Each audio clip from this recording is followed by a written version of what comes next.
जय हिंद दोस्तों। आइए देखते हैं पॉलिटी के इम्पोर्टेंट क्वेश्चन।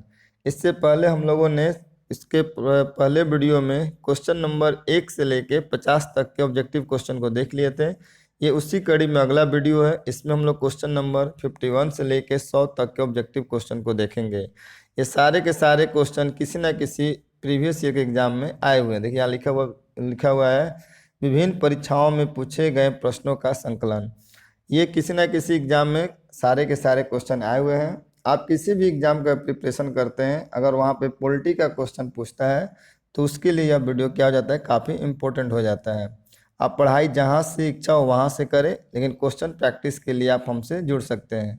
आप पढ़ाई चाहे कितना भी कीजिए, जब तक आप क्वेश्चन प्रैक्टिस नहीं करिएगा तब तक आपको ये पता नहीं चलेगा कि आपका तैयारी कैसा है। तो आइए देखते हैं क्वेश्चन नंबर 51 से। इससे पहले हम लोगों ने 1 से 50 तक क्वेश्चन को देख चुका है। निम्नलिखित में से कौन सा संविधान संशोधन राष्ट्रपति को किसी भी मामले को पुनः विचार के लिए मंत्रिमंडल को भेजने की शक्ति प्रदान करता है? ये 44वां संविधान संशोधन के तहत राष्ट्रपति को यह शक्ति दिया गया, 1978 में आया था। ठीक है। 42वां संविधान संशोधन होता है 1976 में और 44वां होता है 1978 में। 42वां संविधान संशोधन को मिनी संविधान संशोधन कहा जाता है, क्योंकि इसमें बहुत सारे संविधान संशोधन करके जोड़ा गया। इसमें जो कमियां थी उसको 44 में क्या किया गया, दूर किया गया। आगे देखते हैं। एक तरफ सूची 1 है, दूसरे तरफ उस सूची 2 है। एक तरफ संविधान के प्रावधान है तो दूसरे तरफ इनके स्रोत है। ये संविधान कहाँ से लिए गए हैं? मौलिक अधिकार, मौलिक अधिकार की बात करें, मौलिक अधिकार और मौलिक कर्तव्य। अधिकार की बात करें तो अधिकार हो जाता है अमेरिका से और कर्तव्य होता तो हो जाता है रूस से। राज्य के नीति निर्देशक तत्व हो जाता है आयरिश से। मंत्रिमंडल सरकार, मंत्रिमंडल सरकार हो जाता है ब्रिटिश संविधान से। और केंद्र राज्य के बीच संबंध हो जाता है कनाडा से। इसी आधार पर आप नीचे देख के कौन सा आंसर इसका सही होगा। क्वेश्चन नंबर 53, लोकतंत्र के बारे में निम्न कथनों पर विचार कीजिए। इनमें लोगों द्वारा निर्वाचित सरकार का गठन होता है, बिल्कुल सही। लोकतंत्र में वर्तमान में सत्तासीन लोगों के होने की संभावना अधिक होती है, बिल्कुल सही। आगे देखते हैं। प्रत्येक मत का मूल्य 1 हो जाता है, यानी सारे वोटों का वैल्यू कितना है, 1 होता है। यानी तीनों के तीनों कथन क्या है इसमें, बिल्कुल सही है। निम्नलिखित में कौन सा रक्षा मंत्रालय का विभाग है? रक्षा मंत्रालय का पूछ रहा है। रक्षा विभाग रक्षा मंत्रालय के अंतर्गत आएगा। रक्षा अनुसंधान एवं विकास विभाग ये भी रक्षा मंत्रालय के। रक्षा उत्पादन विभाग ये भी हो जाएगा रक्षा मंत्रालय के अंतर्गत। रक्षा वित्त विभाग, जहाँ वित्त लग जाए ये वित्त विभाग के अंतर्गत चला जाएगा, यानी चौथा इसका नहीं होगा। 1, 2 और 3, जहाँ भी वित्त का बात आ जाए, वो फाइनेंशियल बात, तो सब चल जाता है वित्त आयोग के पास। नेक्स्ट क्वेश्चन देखते हैं।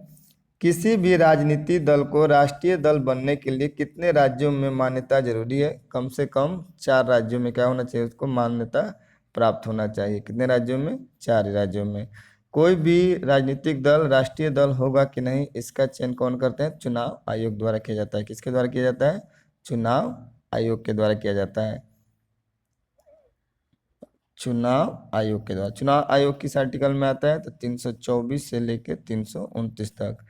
चुनाव आयोग हो जाएंगे भाग 15 में और आर्टिकल 324 से लेकर 329 तक। आगे देखते हैं। भारतीय संविधान का कौन सा भाग राज्य के नीति निर्देशक तत्व है? राज्य के नीति निर्देशक निर्देशित करने वाले तत्वों का उल्लेख करता है। वहीं राज्य के नीति निर्देशक तत्व किस में आता है? आता है भाग 4 में, आर्टिकल 36 से लेके 51 के बीच। राज्य का नीति निर्देशक तत्व ये होता है कि राज्य अपने कल्याण के लिए, राज्यों के कल्याण के लिए सरकार नियम कानून बना सकता है। इसके लिए आप न्यायालय में नहीं जा सकते हैं। जिस राज्य की जैसी कैपेसिटी होगी, जैसी आवश्यकता होगा, उसके हिसाब से कल्याणकारी कार्य राज्य सरकार के द्वारा किया जाता है।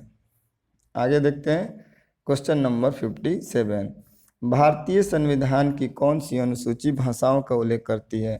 किसमें भाषा के बारे में उल्लेख किया गया है? तो अनुसूची 8वां में भाषा है। टोटल इसमें 22 भाषा के बारे में बताया गया है। कितने भाषा? 22 भाषा के बारे में। डॉक्टर राजेंद्र प्रसाद कितने वर्ष तक भारत के राष्ट्रपति रहे? तो ये 12 साल तक भारत के क्या रहे? राष्ट्रपति रहे। सर्वोच्च न्यायालय का न्यायाधीश अपना पद त्याग कर सकता है? पत्र लिखकर, किसको पत्र लिखकर, तो ये लिखते हैं राष्ट्रपति को पत्र लिखकर क्या कर सकते हैं, अपने पद से त्याग पत्र दे सकते हैं। ठीक है। सुप्रीम कोर्ट भी सर्वोच्च न्यायालय हो गया, तो इसका मतलब हो गया सुप्रीम कोर्ट। सुप्रीम कोर्ट किस भाग में आता है, सुप्रीम कोर्ट हो जाएगा भाग 5, और इसका आर्टिकल कितना हो जाता है 124 से लेके 147 तक। सुप्रीम कोर्ट किस भाग में आएगा, भाग 5 में, आर्टिकल 124 से लेके 127 के बीच में।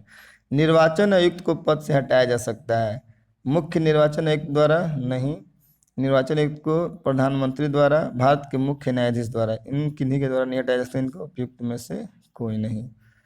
आगे देखते हैं क्वेश्चन नंबर नेक्स्ट। राज्यसभा के संदर्भ में निम्नलिखित में कौन सा कथन सही नहीं है, जिसमें नहीं लगा रहता है उस क्वेश्चन पर विशेष ध्यान दिया जाता है। तो राज्यसभा एक अस्थायी सदस्य है, बिल्कुल सही। इसके 1/3 सदस्य प्रत्येक 2 वर्ष पर रिटायर होते हैं, ये भी सही है। राज्यसभा का गठन 1958 में हुआ था, राज्यसभा का गठन 1958 में नहीं, 3 अप्रैल 1952 को होता है। राज्यसभा का गठन कब होता है, 3 अप्रैल 1952। राज्यसभा में 12 सदस्य राष्ट्रपति द्वारा मनोनीत किया जाता है, यानी इसका क्या हो जाएगा, सी गलत है, बाकी सभी के सभी सही हैं। योजना किस सूची में वर्णित है, योजना किस में हो जाता है, तो हो जाता है समवर्ती सूची में। किस सूची में, समवर्ती सूची में। समवर्ती सूची में पहले मूल 47 विषय को रखा गया था और करंट में 52 विषय हैं।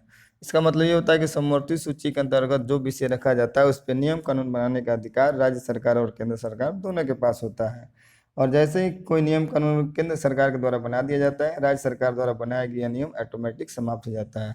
संघ सूची में वैसे विषय को रखा गया जिस पर नियम कानून बनाने को केंद्र सरकार, और राज्य सूची के विषयों पर नियम कानून बनाने का अधिकार राज्य सरकार को दिया गया है। आगे देखते हैं, सूचना का अधिकार भारत में निम्न में से किस एक को छोड़कर सभी राज्यों और केंद्र शासित प्रदेशों पर प्रयुक्त किया जा सकता है। तो ऑप्शन के अनुसार जम्मू कश्मीर होता है, लेकिन अब यहाँ भी लागू हो चुका है, क्योंकि 31 अक्टूबर 2019 से जम्मू कश्मीर और लद्दाख को क्या कर दिया गया, 2 केंद्र शासित राज्यों में बंटवारा कर दिया गया है। ठीक है, तो अब यहाँ भी क्या हो जाता है, ये लागू होता है। आगे देखते हैं, भारत के दोनों लोकसभा और राज्यसभा में कोरम के लिए कुल सदस्यों का कौन सा अंश आवश्यक है, तो 1/10। कितना, 1/10।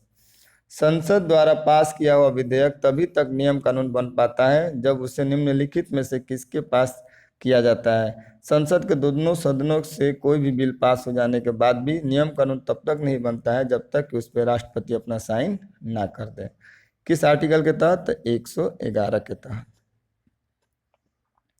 नेक्स्ट क्वेश्चन देखते हैं, भारतीय संविधान के अंतर्गत निम्नलिखित में से कौन एक भारतीय का मूल अधिकार नहीं है। इसमें पूछा है मूल अधिकार नहीं है। अपना शिक्षण संस्थान बनाने पर प्रतिबंध, आप प्रतिबंध नहीं लगा सकते हैं। ठीक है, बात हुई है यहाँ पे मूल अधिकार का। मूल अधिकार किस भाग में आता है, तो मौलिक अधिकार आता है भाग 3 में। आर्टिकल हो जाता है 12 से लेकर 35 तक।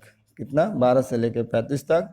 मूल अधिकारों की संख्या कितनी है, 6। पहला हो जाता है समता का अधिकार, दूसरा हो जाता है स्वतंत्रता का अधिकार, तीसरा हो जाता है शोषण के विरुद्ध अधिकार, चौथा हो जाता है धर्म की स्वतंत्रता, पांचवा हो जाता है संस्कृति और शिक्षा, और छठा हो जाता है संवैधानिक, क्या होता है, संवैधानिक उपचारों का अधिकार। इस प्रकार मौलिक अधिकारों की संख्या कितनी है, 6, जो भाग 3 और आर्टिकल 12 से लेकर 35 के बीच में पड़ता है। आगे देखते हैं नेक्स्ट क्वेश्चन, भारतीय संविधान में प्रारंभ में मौलिक कर्तव्यों का प्रावधान नहीं था। जब मूल संविधान बना उसमें क्या मौलिक कर्तव्य नहीं जोड़ा गया था। संविधान संशोधन द्वारा संविधान के किस भाग में इसका समावेश किया गया, ये किया गया था भाग 4 के ए में। ठीक है, स्वर्ण सिंह समिति की सिफारिश पर। आगे देखते हैं, लोकसभा का अध्यक्ष अपना त्याग पत्र किसे संबोधित करता है। अगर लोकसभा का अध्यक्ष अपना त्याग पत्र देना चाहता है तो उपाध्यक्ष को क्या करता है, संबोधित करके त्याग पत्र दे सकता है। आगे देखते हैं क्वेश्चन नंबर 69। यहाँ स्पष्ट लिखा हुआ है एनसीईआरटी एंड एससीईआरटी। ये सारे के सारे क्वेश्चन का आंसर एनसीईआरटी और एससीईआरटी बुक से संकलित है। ये किसी न किसी एग्जाम में सारे के सारे प्रश्न आ चुके हैं, आगे भी आने की इनकी संभावना है। भारत के किस राज्य में द्विसदनीय व्यवस्थापिका नहीं है, तो बिहार में है, उत्तर प्रदेश में है, पहले जम्मू और कश्मीर में भी था, अब ये इसको केंद्र शासित प्रदेश घोषित कर दिया गया, तो अभी फिलहाल यहाँ नहीं है, और इसमें इसका आंसर हो जाएगा पंजाब। भारत के टोटल 6 राज्य ऐसे हैं जहाँ द्विसदनीय व्यवस्थापिका है। पहला हो जाएगा बिहार और दूसरा हो गया यूपी। तीसरा हो जाएगा बिहार और यूपी एक साथ याद रखिए। फिर आंध्र प्रदेश और तेलंगाना को एक साथ याद रखिए, 2 यहाँ से 2 यहाँ से, और 2 यहाँ रखिए महाराष्ट्र और कर्नाटक, तो हो जाएंगे 2 यहाँ से, टोटल 6 हो जाएंगे। बिहार और यूपी, आंध्र प्रदेश और तेलंगाना, महाराष्ट्र और कर्नाटक। मैप में देखिएगा तीनों जो 2-2 जोड़ा है आस ही पास है। आगे देखते हैं, सत्य कथन को चुनिए। जो लाइनें दिया हुआ है इनमें देखना है कि कौन सा कथन सत्य है, कौन सा कथन असत्य है। राज्यसभा में 11 सदस्यों का राष्ट्रपति मनोनीत करते हैं। राष्ट्रपति 11 नहीं 12 लोगों क्या करते हैं, मनोनीत करते हैं। ये कथन क्या है, गलत है। प्रत्याशी को उसी राज्य का होना चाहिए जहां से वो राज्यसभा का चुनाव लड़ रहा है। ये भी कोई जरूरी नहीं, आप भारत के किसी भी क्षेत्र से चुनाव लड़ सकते हैं। राज्यसभा को भंग किया जा सकता है, राज्यसभा कभी भंग नहीं होता है क्योंकि ये अस्थाई सदन होता है। आगे देखते हैं, लोकसभा में राष्ट्रपति 2 सदस्य मनोनीत करते हैं। लोकसभा में राष्ट्रपति 2 सदस्य को क्या करते हैं, मनोनीत करते हैं।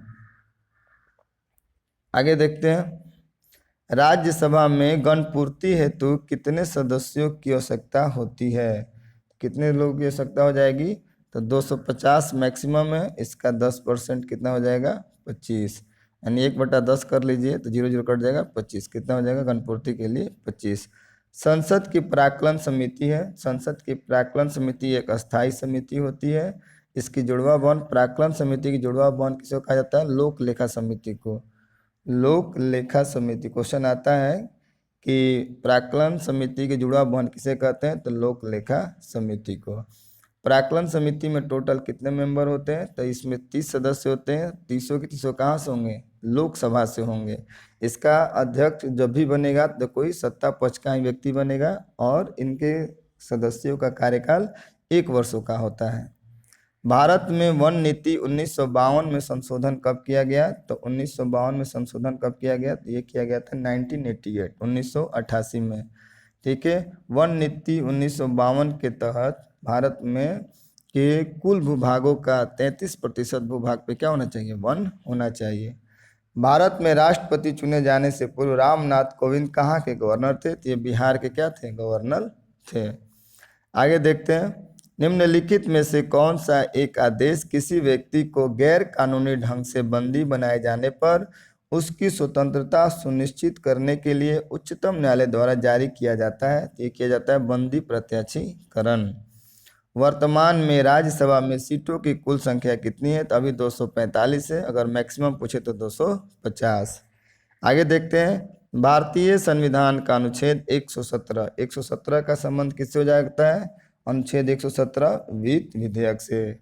धन विधेयक 110, वित्त आयोग 280, और नीति आयोग की स्थापना 1 जनवरी 2015 को होती है। किसके जगह पे, तो योजना आयोग के स्थान पर। देश में राष्ट्रीय आपातकाल लागू करने के लिए सशस्त्र विद्रोह शब्द किस संविधान संशोधन अधिनियम द्वारा जोड़ा गया, तो हो जाएगा 44वां संविधान संशोधन 1978 के द्वारा जोड़ा गया। राज्यों में राष्ट्रपति शासन भारतीय संविधान के किस अनुच्छेद के तहत लगाया जाता है, ये हो जाता है, क्या बोला इसमें, भारतीय संविधान किस अनुच्छेद के तहत लगाया जाता है, राष्ट्रपति शासन। राष्ट्रपति शासन लगता है 356 के तहत, और राष्ट्रीय आपात होता है 352 के तहत, और 360 के तहत वित्तीय आपात लगता है। यानी 352 से लेकर 360 तक जो आर्टिकल है सब क्या है, आपात से संबंधित है। 352 में लगता है राष्ट्रीय आपात, और 356 के तहत लगेगा राष्ट्रपति शासन लागू, और वित्तीय आपात 360 के तहत। अभी तक भारत में कभी एक भी बार वित्तीय आपात नहीं लगा है, और ये तो कई बार लग चुका है। और 352 के तहत 3 बार अभी तक राष्ट्रीय आपात लगा है। एक बार चीन के समय युद्ध के समय, दूसरी बार पाकिस्तान के साथ युद्ध हुआ, और तीसरा बात इंदिरा गांधी जी ने आंतरिक कलह के आधार पर लगाया था। आगे देखते हैं, सामूहिक रूप से मंत्री परिषद किसके प्रति उत्तरदायी होता है, तो सामूहिक रूप से मंत्री परिषद लोकसभा के प्रति क्या होता है, लोकसभा के प्रति उत्तरदायी होता है। आगे देखते हैं नेक्स्ट क्वेश्चन, आपातकाल के प्रवर्तन में रहने के लिए किस सदन का अनुमोदन 30 दिन के अंदर होना चाहिए? ये लोकसभा से 30 दिन के अंदर क्या करना चाहिए? इस बिल को अनुमोदित कराना चाहिए, तभी आपात को आगे बढ़ाया जा सकता है। अभी तक भारत में 3 बार आपात लगा है। 1962 में भारत चीन युद्ध के समय, 1971 में भारत पाकिस्तान युद्ध के समय और 1975 में इंदिरा गांधी जी के द्वारा आंतरिक कलह के आधार पर लगाया गया। आगे देखते हैं, भारत के नियंत्रक एवं महालेखा परीक्षक द्वारा दिया गया लेखा परीक्षण संबंधी प्रतिवेदन की जांच कौन सी समिति करती है? तो लोक लेखा समिति नाम ही है। लेखा जोखा कौन देगा? तो लोक लेखा समिति के द्वारा। लोक लेखा समिति का अध्यक्ष कोई भी विपक्ष का जो विपक्ष दल होता है उससे इसके नेता का क्या किया जाता है? चयन किया जाता है। इसमें टोटल सदस्य होते हैं 7 + 15, यानी टोटल 22 मेंबर होंगे, 7 लोकसभा से और 15 राज्यसभा से। आगे देखते हैं क्वेश्चन नंबर 83।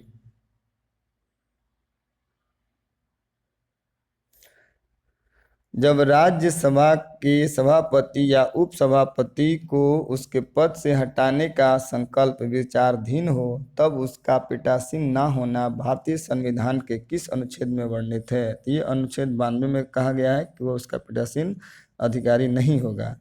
भारत का राष्ट्रपति किस प्रकार के वीटो का प्रयोग नहीं करता है? तो ये विशेषित अधिकार का प्रयोग भारत के राष्ट्रपति द्वारा नहीं किया जाता है। किस अनुच्छेद के तहत नीति निर्देशक तत्व को न्यायालय में प्रश्नगत नहीं किया जा सकता है? यानी जो नीति निर्देशक तत्व में जो बातें हैं अगर सरकार के द्वारा लागू नहीं होती है तो आप उसके लिए न्यायालय में नहीं जा सकते हैं। किस अनुच्छेद के तहत? अनुच्छेद 37 क्या करता है? इसको रोकता है।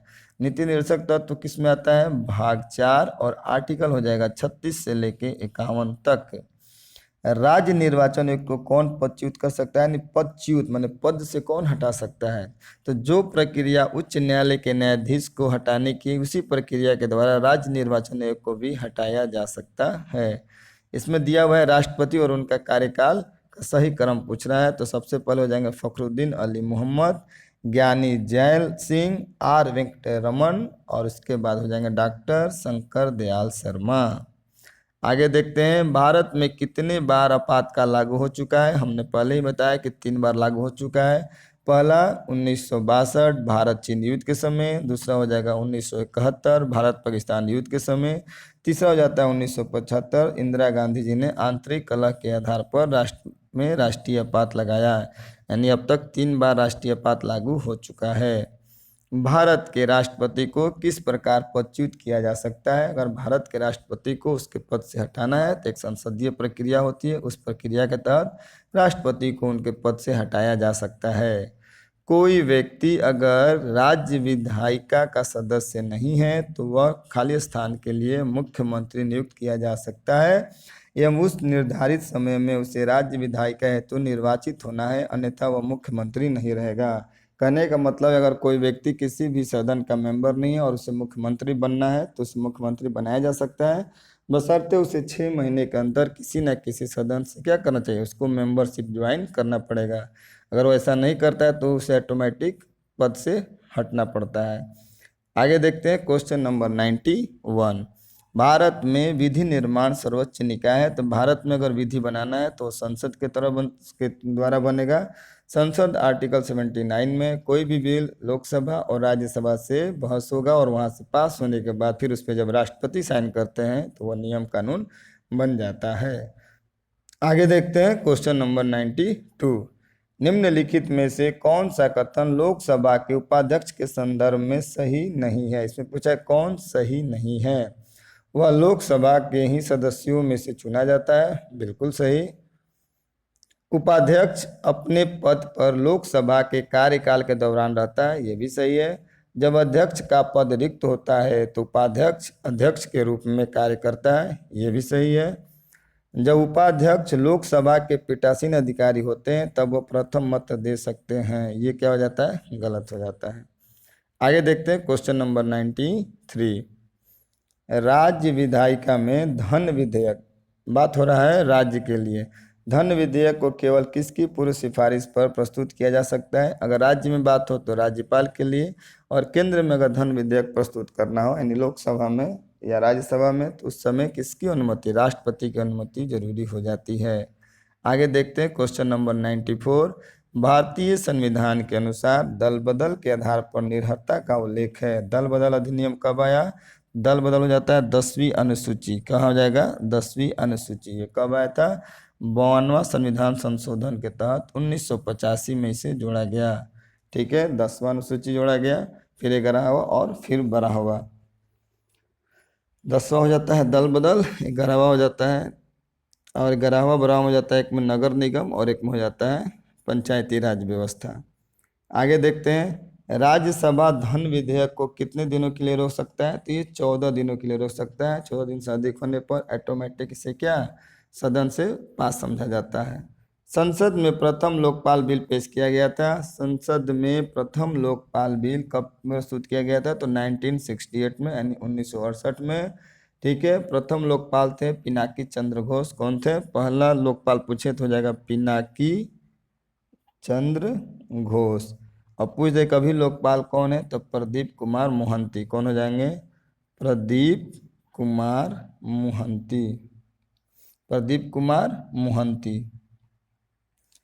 ठीक है, संसद में प्रथम लोकपाल बिल कब आया? 1968 में। पहले लोकपाल कौन बने? पिनाकी चंद्र घोष और प्रदीप कुमार मोहंती अभी क्या है? वर्तमान में लोकायुक्त है या लोकपाल है। भारतीय संविधान के कौन से अनुच्छेद के अनुसार उपराष्ट्रपति राष्ट्रपति के रूप में कार्य अथवा कृत्यों का निर्वहन कर सकता है? तो हो जाता है आर्टिकल 65 के तहत। किसके तहत? आर्टिकल 65 के तहत उपराष्ट्रपति राष्ट्रपति के रूप में कार्य अथवा उनके कर्तव्यों का क्या कर सकता है? निर्वहन कर सकता है। भारत का एक उपराष्ट्रपति होगा आर्टिकल 63 के तहत, और अनुच्छेद 62 में कहा गया है कि उनके जो पद रिक्त हो जाएगा तो कैसे भरा जाएगा। और अनुच्छेद 64 में बताया गया है कि उपराष्ट्रपति क्या होता है, थी राज्यसभा का पादेन सभापति यानी पादेन अध्यक्ष भी होता है। आगे देखते हैं क्वेश्चन नंबर 98। निम्नलिखित में से कौन सा विषय भारतीय संविधान के अनुसार संघ सूची में सम्मिलित नहीं है? तो स्थानीय शासन ये राज्य सूची का विषय है, इस पर नियम कानून राज्य सरकार बनाती है। आगे देखते हैं क्वेश्चन नंबर 99। निम्नलिखित में से कौन सा कथन भारत के उपराष्ट्रपति चुने जाने की अर्हता से संबंध में सही नहीं है? इसका मतलब अगर कोई व्यक्ति भारत का उपराष्ट्रपति बनता है तो उसके अंदर क्या क्या होना चाहिए। ठीक है, और भारत का नागरिक होना चाहिए, बिल्कुल सही। 35 वर्ष की आयु पूर्ण कर चुका हो, ये भी सही है। वह लोकसभा का सदस्य निर्वाचित होने की अर्हता रखता है। लोकसभा नहीं, अगर उसको उपराष्ट्रपति बनना है तो उसे राज्यसभा का, ठीक है, राज्यसभा के सदस्य निर्वाचित होने की अर्हता रखना पड़ता है, और कोई लाभ के पद धारण नहीं करता। इस प्रकार इसका आंसर क्या हो जाएगा? सी।